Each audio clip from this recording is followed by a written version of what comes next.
peace and love, eternal love, and KOS.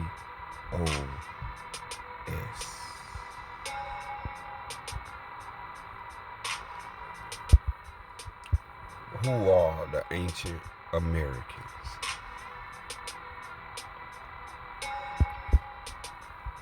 The world need the Americans, but the Americans need to know who are the Americans.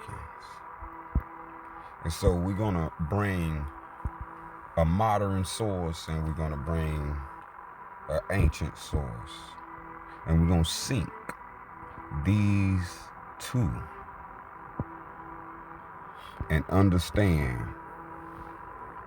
when you hear this word, this is in reference and referent to the most ancient people. So as we pull up the etymon, as we get an understanding of the word American, American as a noun is described as originally one of the Aboriginal peoples discovered. American is one of the Aboriginal people discovered in the Western Hemisphere by Europeans.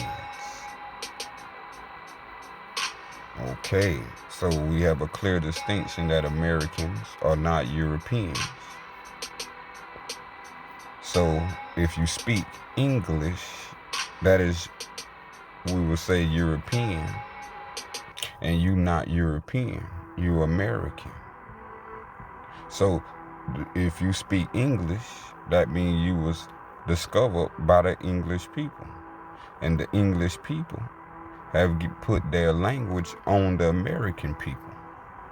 And so that language, if you've been following the Sufis, is a system of law. And so the language we have called English is a system of law. And it puts us, by speaking, into a form of law. So that way is called common law, feudal law, civil law. You had such like Martin Luther King fighting for civil rights. Civil rights, as we see, is a form of Roman code, the Roman code law. So Americans are not Romans. Americans are not Europeans. For they discovered Americans on the land of America. So Europeans didn't discover America, and they didn't name America. So Aboriginal, we see you have a noun. The first American is a noun with dealing with the Aboriginal. When you have American as an adjective, it's pertaining to the Western Hemisphere and all its Aboriginal inhabitants. So as we move the ball over, go to the drawing board, we're going to type in Aboriginal. And Aboriginal tells us that it's an adjective describing the first, also describing the earliest, and also describing existing from the beginning. And then it says, especially in reference to inhabited of lands colonized by Europeans. So now we see a consistency with discovered by Europeans, and then it says that Americans are the Aboriginals, and it says that Aboriginals are first people, are the existing people, but it also said that they are colonized by Europeans. So meaning you are colonized by a language. So the language you speak is the colonized of whom. And so when we understand the first and the earliest is not denoting European features or any type of gene, we go to now another common colloquial term used, African American. African American doesn't describe you being an American. It actually describes you to another continent. And it said that there are isolated instances from the late 18th century and the early 19th century. But the modern use of African American is a reinvention, first attested 1969, which became the preferred term in some circles for black. So as you see, the African is a cover-up of the American. So they know these Africans are black, they know these Africans are Negro, but these are different nations' language calling black people of their language, names of their language.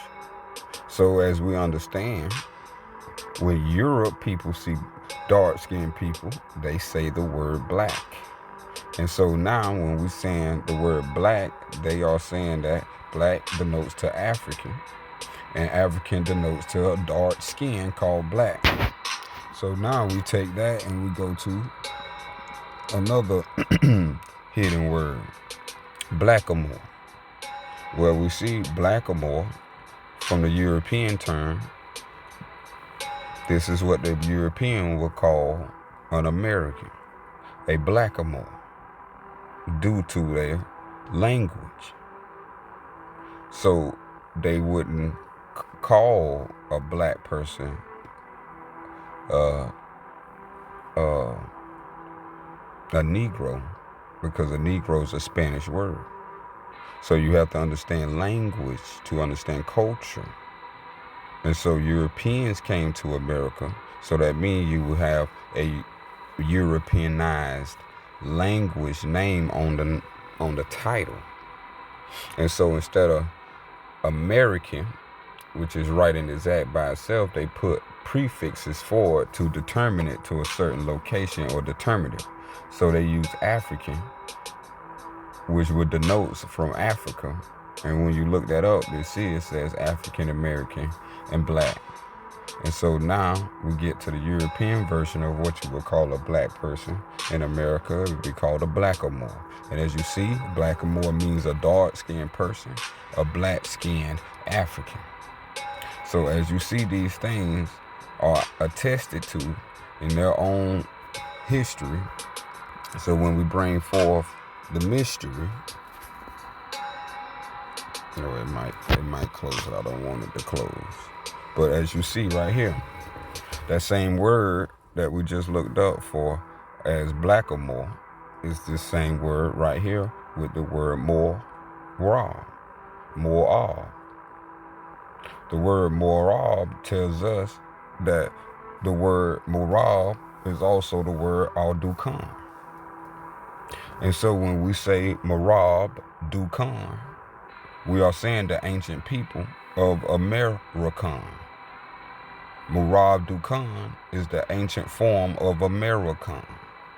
So our ancient forefathers was Marab Dukhans, Americans, who they say are blackamoors, who they say are the first aboriginals existing from the beginning.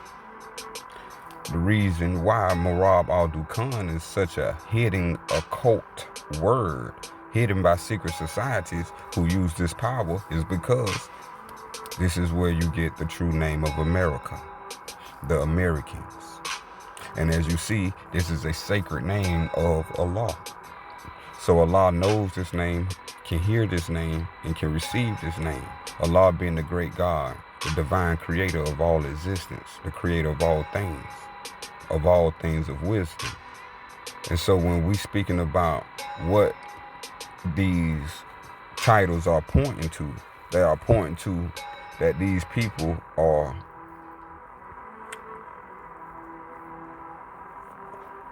the first civilization, the first bringer of knowledge, the first wealth that was brought to Mesopotamia, brought to Egypt, brought to Syria.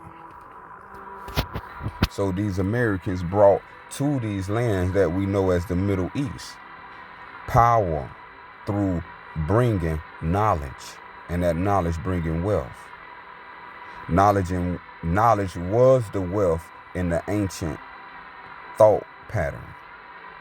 As the Marab Dukhan, knowledge was wealth. And through that knowledge, we spreaded wealth throughout all the lands.